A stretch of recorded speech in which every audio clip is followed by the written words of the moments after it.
જય પશુપાલક, જય ગૌ માતા. સાબરકાંઠા અને અરવલ્લી જિલ્લાના સ્થાનિક દૂધ મંડળીના ચેરમેન, સેક્રેટરી તથા કમિટી સભ્યોને એક મારું નિવેદન છે કે 31 માર્ચ પછી સાબર ડેરી દ્વારા અને સરકાર દ્વારા ઓડિટ ચાલુ થઈ ગયા હશે દરેક મંડળીઓમાં. હવે આ મંડળીઓમાં ઓડિટ વખતે તમને સરકારી ઓડિટ તો કદાચ ટાઈમ લાગશે, પણ જે સાબર ડેરીનું ચાલુ થયું હશે હાલ, તમને અનેક પ્રકારના સવાલો કરતા હશે. કેવા સવાલો કરતા હશે એ તો હવે મારે વિડીયોમાં બતાવવાની જરૂર નથી, પણ તમારી એક એક વસ્તુ, એક એક ટાંચણી સુધીનો હિસાબ પણ તમારો ચેક કરતા હશે. બેંક સ્ટેટમેન્ટથી લઈને ટાંચણી સુધીનું. આપણા જ ગામના રૂપિયા આપણે જ ખર્ચો કર્યો છે, અને જો કદાચ વધારે ખર્ચો કરી દીધો હશે તો ઓડિટ મેમોમાં લખશે કે પેટા નિયમ કરતાં તમે વધુ ખર્ચો કરી દીધો. ભાઈ, જો આટલી બધી તમે સ્થાનિક મંડળીની ધ્યાન રાખો છો તો સાબર ડેરીનું આટલું મોટું કૌભાંડ છે. અમે સવાલો પૂછીને થાકી ગયા, લેટર લખીને થાકી ગયા, કોઈ જવાબ આપવા તૈયાર નથી. અને એ જ લોકો આપણી મંડળીમાં એક દાદાગીરીથી આવીને બધું ચેક કરીશું ને આપણે પેપર આપીએ છીએ. આપવા જોઈએ, આપણે કાંઈ એમના જેવા થવાય નહીં, પણ આટલી વસ્તુ સમજવા જેવી છે દરેક સેક્રેટરી મિત્રોને કે ભાઈ એ લોકો તમને તમારા પેપરમાં ક્યાંય ઉણપ હોય તો તમને કેવી રીતે હેરાન કર્યું છે. અને તમે એક પેપર માગી જોજો, તમે તમારી મંડળીના ચેરમેન થ્રુ અથવા તો તમે કોઈ પણ પેપર માગજો, તમને ક્યારેય નહીં આપો. અને એ તમને ખાલી ફોન કરશે, લખશે પણ નહીં કે ભાઈ ઓડિટ માટે આજે આવું છું. તમને એક દિવસ પહેલાં જણાવશે, 2 દિવસ પહેલાં જણાવશે કે હું આવવાનો છું. અને આપણે તૈયાર રહેવાનું. કોઈ પણ કદાચ કોઈ પ્રોગ્રામ હોય તો આપણે ફેરફાર કરીને આપણે ચોપડા બાકી હોય તો લખીને તાત્કાલિક એમની સામે લઈને બેસી જઈએ છીએ. અને એ લોકો કોઈ પણ પેપર આપવા તૈયાર નથી. આપણી આટલી માગણીઓ સતત આપવા તૈયાર નથી, કે કોઈ હિસાબ બતાવવા તૈયાર નથી. ઠીક છે, ચલો આપણે એમના જેવા થવાય નહીં, પણ દરેક સેક્રેટરી મિત્રોને, સ્થાનિક સત્તામંડળને મારું એક નિવેદન છે કે પશુપાલકો સાથે જે અન્યાય થઈ રહ્યો છે એને જો ન્યાયમાં પરિવર્તિત કરવો હોય તો સ્થાનિક દૂધ મંડળીના એક જવાબદાર વ્યક્તિ તરીકે ચેરમેન અને કમિટી સભ્યો અને સેક્રેટરીનો પણ એમાં ફાળો છે, પણ પેપર ઉપર આપણે ચેરમેન અને કમિટી સભ્યોની જરૂર છે ને એમાં ખાસ ચેરમેન. હવે આપણે વાત કરીએ છીએ કે પશુપાલકોનો ભાવ મળે દૂધનો. હવે મેં લગભગ કેટલીય મંડળીઓની મુલાકાત કરી. એમાં શરૂઆત કરી છે સંગઠન માટે ઈડર તાલુકાથી, અને ઈડર તાલુકામાં સંગઠનનો પાયો મજબૂત કરી દીધો છે મેં. અને લગભગ 40 મંડળી સંગઠન સાથે એવી રીતે જોડાઈ છે કે પશુપાલકોના ન્યાય માટે કાંઈ પણ કરવું પડે, આર્થિક મદદ જોઈએ, કોઈ ઠરાવ જોઈએ, કોઈ લેટર જોઈએ સાબર ડેરીના વિરુદ્ધમાં, તો અમે આપવા માટે તૈયાર છીએ. હવે આ મંડળીઓ જોડાયા પછી અમારી સંગઠનની તાકાત ડબલ થઈ ગઈ છે કે અમે પશુપાલકોને ન્યાય અપાવીને રહીશું. પશુપાલકોના ઘરેથી નીકળવું નહીં પડે અને પશુપાલકોને ન્યાય અપાવશું. પણ કાયદાકીય લડત છે. કોઈક જગ્યાએ આપણે પાછા પડીએ છીએ. કઈ જગ્યાએ પાછા પડીએ છીએ કે આપણી સાથે રહીને આપણી પાસે હવે અમુક લોકો એવા છે કે જે દેખાવ પૂરતા પશુપાલકો સાથે છે. દેખાવ પૂરતા એટલે કેવા, હું તમને કહું, આપણને ઠરાવ વખતે બહુ ખરાબ અનુભવ થયેલા. ખરાબ અનુભવ એટલે આપણે ચેરમેનને ફોન કરીએ. હું એક દાખલો આપું, એમાં નામ લઈને, એમાં કંઈ છુપાવવાની જરૂર નથી. મારા જ સમાજનું ગામ છે કાવા ગામ. કાવા ગામમાં અમે ચેરમેનને ફોન કર્યો કે ભાઈ ઠરાવ તમારો મળ્યો નથી. તો ચેરમેન સાહેબે એવું કીધું કે ભાઈ કમિટીવાળા ના પાડે છે. હવે કમિટીવાળા ના પાડતા હોય એટલે આપણે તો બહુ પ્રેશર કરાય નહીં, પણ છતાંય આપણને એમ ઈચ્છા થઈ કે કમિટીની એક મુલાકાત તો કરવી જોઈએ. આપણે ખબર તો પડે હકીકત શું છે. સાહેબ, આપણે કમિટીની મુલાકાત કરી. કમિટીની મુલાકાત કરી તો કમિટીના સભ્યોએ એવું કીધું કે અમને ખબર જ નથી આ વાતની. તો અમને તો એમ હતું કે મારા ગામનો ઠરાવ પહોંચી ગયો હશે. સાહેબ તાત્કાલિક કમિટીના સભ્યોએ ચેરમેન સાહેબને બોલાયા. ચેરમેન સાહેબને પૂછવામાં આવ્યું કે તમે કેમ ઠરાવ નથી આપ્યો. એટલે ચેરમેન સાહેબે બાનું કાઢ્યું કે આપણે મિટિંગ બાકી છે અને આપણા જે લોન ધિરાણના જે કેસ થયેલા છે એટલા હિસાબે એમ કે મિટિંગ બોલાવવાની હતી એટલે મેં ઠરાવ નથી આપ્યો. છતાંય એમને કીધું કે ઠરાવ આપી દેજો. કમિટીના ઠરાવ આપી દેવાનું કીધા પછી એ ચેરમેનશ્રીને મેં 10 વખત ફોન કર્યા. આજે અહીંયા છું, દવાખાને છું, બહાર છું, લગ્નમાં છું, આવા 10 બાના એમને કાઢી લીધા. છતાંય મેં 10 ફોન કર્યા પણ એમને ઠરાવ ન આપ્યો. કેમ ન આપ્યો એ તો હવે એ ગામના લોકોને જ ખબર ને પશુપાલકોને ખબર. અમે તો જાણીએ છીએ પણ હવે બધું આવો સમય નથી કે અમે એક એક માણસ પાછળ આટલો સમય બગાડીએ.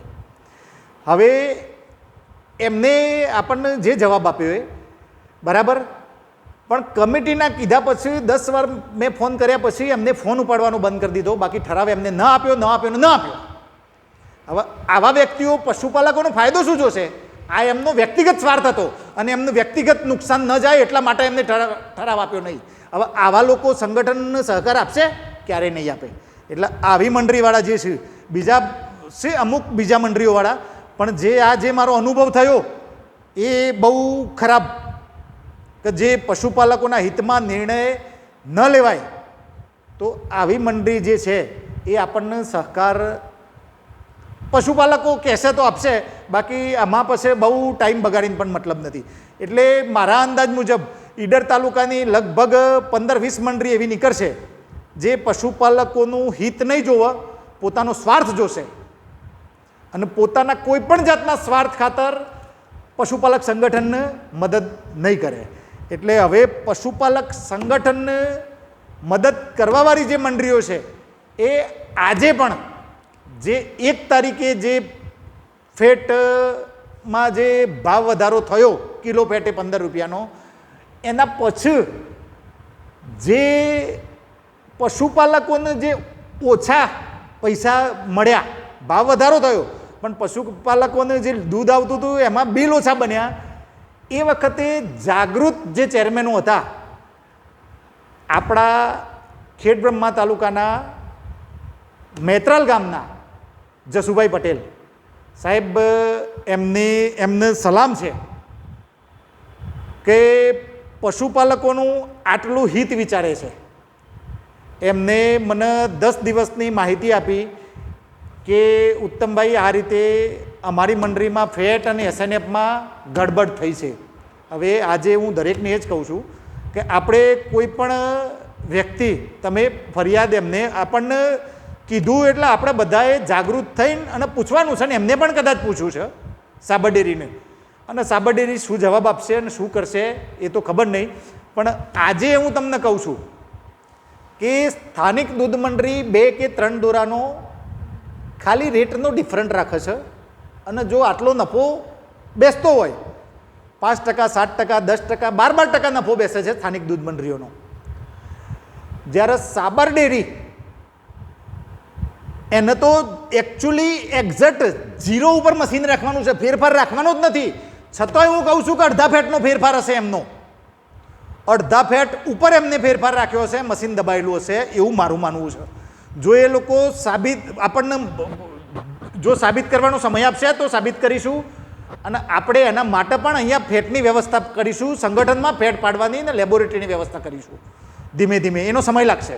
હવે આપણે ટૂંકમાં હું એક જ વસ્તુ કહેવા માગું છું કે સ્થાનિક સત્તા ઉપર બેઠેલા દરેક ચેરમેન, સેક્રેટરી અને કમિટી સભ્યો જો પશુપાલકના હિત માટે તમને એ ગામના પશુપાલકોએ તમને ઓલરેડી સત્તા આપી દીધી છે, તો તમે થોડોક એમના વતીથી તમને એવું લાગતું હોય કે ક્યાંય કોઈક જગ્યાએ પશુપાલક સાથે અન્યાય થાય છે તો તમે અવાજ ઉઠાવજો સાબર ડેરી સામે. તમે એકલા લડવા જશો તો નહીં લડી શકો. તમે જો પશુપાલક સંગઠન સાથે આવશો તો બધી જ મંડળીઓ, જેમ ઈડર તાલુકાની 40 મંડળીઓનો સહકાર છે, હવે ધીમે ધીમે જે લોકો સહકાર નથી આપેલો એ પણ ધીમે ધીમે આપણી સાથે આવે છે કે ઉત્તમભાઈ તમારી વાત સાચી છે અને સાચી હતી પહેલાં પણ, એટલે હવે જરૂરી છે કે સંગઠન સાથે મળી અને પશુપાલકોને ન્યાય અપાવવો જોઈએ અને આ ન્યાય માટે તમે દરેક લોકો તમે સાથ સહકાર આપશો તો જ આપણી આમાં પશુપાલકોની જીત થશે. હવે આની માટે મેં તમને જેમ કીધું એમ સંગઠનનો પાયો તૈયાર થઈ ગયો છે. હવે અમને કોઈ પણ જાતના બહાના સિવાય તમારે, હા અમે તમને પહેલાંય કીધું છે કે સંગઠનમાં જોડાવું ફરજિયાત નથી. સંગઠનમાં ન જોડાવવું હોય તો તમે અમને એક પત્ર, એક લેટર ઇસ્યુ કરજો શું કારણથી નથી જોડાવવું. તમે અમારી લડતમાં કોઈ ફેરફાર કરવો છે તો પણ તમે અમને કહેજો. તમને જરૂરી હોય કે આ સંગઠનમાં આવવું છે, આ સંગઠનનો મોટો હોદ્દો લેવો છે, તો પણ અમે આપવા તૈયાર છીએ. માત્ર અમારી માગણી એક જ છે, પશુપાલકોને ન્યાય મળવો જોઈએ.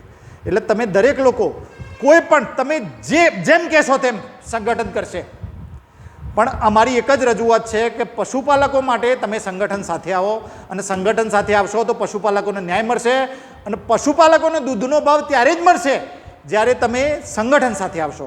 અને આ સંગઠનમાં જો દરેક બહુમતીથી દરેક સ્થાનિક દૂધ મંડળીના સત્તા મંડળો જો સહકાર આપશે, આર્થિક સહકાર આપશે, જે લેટર જોવાય આપશે, જે ઠરાવ જોવાય આપશે, તો સાબર ડેરીના સત્તા મંડળને પાયામાંથી ફેરફાર કરી દઈશું આપણે અને આ લોકોને આ સત્તા મંડળની જે આપખુદશાહી છે એને ઉખાડીને ફેંકી દઈશું. આ મને ઘણા સુધી વિશ્વાસ છે અને કાયદો આપણી સાથે છે. ઘણા જે લોકો જે મંડળીના સેક્રેટરી ચેરમેનને સાથે નથી આવવું એ લોકો એક બહાનું કેવું કાઢે છે, ફર્સ્ટ ક્લાસ, આપણે કાંઈ ના કરી શકીએ, સરકાર એમની સાથે છે. અરે યાર, આપણે કાંઈ ના કરી શકીએ શું? તમારે કાંઈ ના કરવું હોય તો તમે ઘરે બેસો, અમે કરીએ છીએ, અમને કરવા દો. તમે માત્ર જે તમારાથી આર્થિક મદદ થતી હોય એ મદદ કરો, તમે અમને પેપર જોઈ આપો, બાકી તમે આવા વિચારોવાળા વ્યક્તિઓ ઘરે બેસી રહો. શું કામ કાંઈ ન થાય? સહકારી ધોરણના કાયદા આપણી સાથે છે. હજુ આપણે જેટલી રજૂઆત કરી છે, સરકારી જે કંઈ પણ ડિપાર્ટમેન્ટમાં રજૂઆત કરી છે, એ સરકારનું પણ એવું જ કહેવું છે કે ભાઈ આ સહકારી સંસ્થા છે. ભલે તમે કોઈ પણ એક પક્ષના વ્યક્તિઓ સત્તા ઉપર છે, પણ એમાં ફેરફાર કરવાના અધિકારો એના સભાસદો જોડે છે. તો તમે સરકાર પાસે શું કામ આવો છો? તમે તમારા સભાસદોથી જ ફેરફાર કરો, એમને ઉખાડીને ફેંકી દો. કેમ તમે નથી કરતા? સાહેબ, ત્યાં આગળ આપણે નીચું ગાલવાનું થાય છે. એટલે દરેક સ્થાનિક દૂધ મંડળીના સત્તા મંડળને હું આજે પણ મારું એક જ નિવેદન છે કે ખરેખર જો આપણે બધા દરેક ગામના દૂધ મંડળીના, સ્થાનિક દૂધ મંડળીના સત્તા મંડળ ચેરમેન, સેક્રેટરી અને કમિટી સભ્યો જો તમે પશુપાલકો માટે એકત્ર થઈ અને સંગઠન સાથે જોડાશો તો સાબર ડેરીનું જે મને એમ છે કે 2030માં જે પતન થવાનું છે એ ખરેખર રોકાઈ જશે. બાકી તમે જો છેલ્લે જેટલો સમય લેશો સંગઠનમાં આવવા માટે અને સંગઠનને મદદ કરવા માટે, તો ધીરે ધીરે ધીરે સાબર ડેરી ખતમ થતી જશે. અને આજે પણ હું તમને કહું છું કે જો ખરેખર લોકો પશુપાલકોની રોજીરોટી એટલે સાબર ડેરી, અને જો એને બચાવવી હોય તો તમારા દરેક સ્થાનિક સત્તા મંડળના ગામના દરેક ચેરમેન, સેક્રેટરીએ જાગવું પડશે. અને જાગીને અને તમે પોતે દરેક લોકો આમાં સહકાર આપો અને સહકાર આપ્યા પછી આમાં શું ફેરફાર કરવો છે, સાબર ડેરીના વહીવટમાં શું ફેરફાર કરવો છે, આપણે બધા જોડે મળીને ભેગા થઈને નક્કી કરીશું કે આગળ કેમ વધવું. પણ તમારે આની માટે જોડાવું જરૂરી છે. ખાલી વાતો કરીને અમને ધક્કા ન ખવડાવો. અમારા જે લોકોએ ફોન ઉપાડવાના બંધ કર્યા છે એ લોકો મહેરબાની કરીને ફોન ઉપાડો. તમે ફોન નહીં ઉપાડો તો તમારા ગામના પશુપાલકોની તો અમે મુલાકાત લેશું જ, અને તમારે એક લેટર તો આપવો જ પડશે સંગઠનમાં નહીં આપવું હોય તો, કે શું કારણથી તમારે નથી જોડાવું.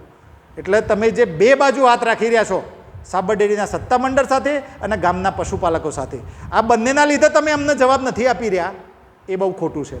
એટલે દરેક લોકોને મારું નિવેદન છે કે તમે સમય નીકળી જાય, સાબર ડેરી ખતમ થઈ જાય એ પહેલાં તમે સંગઠન સાથે જોડાવ, પશુપાલકોને દૂધનો ભાવ મળે એ દિશામાં આપણે સૌ ભેગા મળી અને પ્રયત્નો કરીએ અને સાબર ડેરીને એક નવી દિશામાં આપણે બધા ભેગા મળી અને લઈ જઈએ.